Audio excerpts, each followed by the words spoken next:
Soyez les bienvenus sur Africa 24 dans ce nouveau numéro de décryptage. Au Gabon, la stratégie de réalisation du projet de société L'Avenir en confiance, proposée en août 2009 par le président Ali Bongo, est formalisée dans le plan stratégique Gabon émergent. Pour en parler, nous recevons M. Liban Soleiman, il est le coordonnateur général du plan stratégique Gabon émergent. Présentez-nous le plan stratégique Gabon émergent. Le plan Gabon émergent, c'est naturellement le plan stratégique adopté par le pays de manière globale, présenté par le président de la République dès son arrivée à la magistrature suprême en 2009. Il se décline dans plusieurs sous-plans et programmes, mais essentiellement c'est la volonté du Gabon de transformer son modèle socio-économique en passant d'une culture et d'une économie de rente à une économie diversifiée, de transformation avec une croissance inclusive. Donc c'est toute cette batterie de réformes et de changements de paradigme au sein du pays qui cause toutes les résistances, toutes les tensions que vous pouvez observer au Gabon, mais qui est nécessaire pour la transformation du pays. Donc, c'est le schéma directeur national des infrastructures, c'est la stratégie nationale d'industrialisation, c'est le plan Gabon vert, c'est le plan Gabon des services, c'est la stratégie d'investissement humain du Gabon dans le cadre du développement du capital humain. Et ensuite, toutes les déclinaisons sont possibles. Vous pouvez voir ça sur nos sites internet, gabonvision.com. Quels sont les axes prioritaires de ce programme ? Les axes prioritaires sont clairement établis. D'abord, ça commence par l'économie, qui est la base de la croissance, et ensuite l'inclusivité, qui répond des besoins des populations, parce que l'un a besoin de l'autre pour se financer. Le premier élément, c'est l'emploi.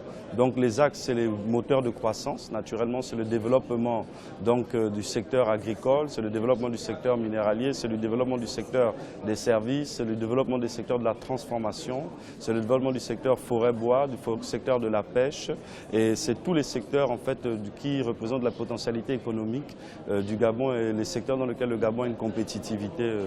Quels sont les moyens dont dispose le Gabon pour atteindre ses objectifs de développement? C'est vrai que nous avons été frappés, pas seulement le Gabon, mais le monde entier, par la baisse des prix des matières premières. Le Gabon a réussi tout de même, comparativement aux pays avec des structures économiques similaires, donc basées sur la rente pétrolière, à tenir quand même le cap en ayant un taux de croissance positif.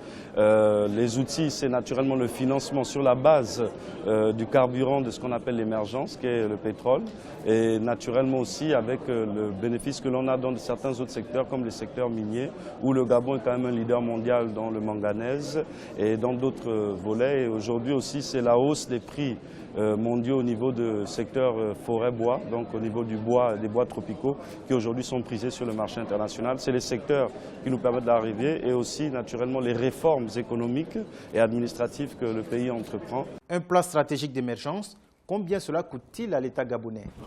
Ça ne coûte pas seulement à l'État gabonais, ça coûte au public, mais ça coûte aussi au privé.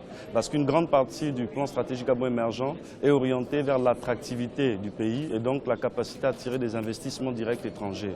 C'est la capacité à avoir des partenaires internationaux qui ont un effet catalytique dans le pays, qui ont une capacité d'emmener un secteur et d'en être un champion et le transformer, comme nous l'avons vu dans le secteur de l'agro-industrie au Gabon, comme nous l'avons vu dans le secteur des infrastructures pour la compétitivité logistique et transport. Le Gabon a quand même réussi à faire un port en PPP. Généralement, vous regardez tous les modèles en Afrique, c'est souvent financement souverain de l'État, garantie souveraine de l'État, de l'endettement public. Donc aujourd'hui, c'est vraiment d'aller vers ce système-là. Maintenant, si on pouvait parler en termes de coûts, naturellement, comme toute analyse, il y a le CAPEX et il y a l'OPEX, mais on parle quand même de plus de 3100 milliards d'investissements dans l'investissement, en fait, en dehors du coût de fonctionnement de l'État. L'un des défis majeurs qui se présentent aux pays africains est l'emploi des jeunes. Quelle place occupent les jeunes dans le plan stratégique Gabon émergent? C'est vrai qu'on peut voir un verre à demi-vide ou à demi-plein, mais la réalité est qu'au cœur de ce plan repose l'employabilité et le bien-être des populations.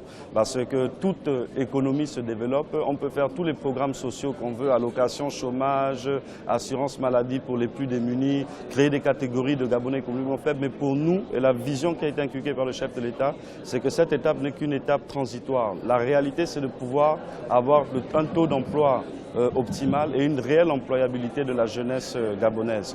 Donc actuellement, le Gabon a entrepris quelque chose d'innovateur, c'est qu'on a introduit ce qu'on appelle le contrat d'apprentissage jeunesse.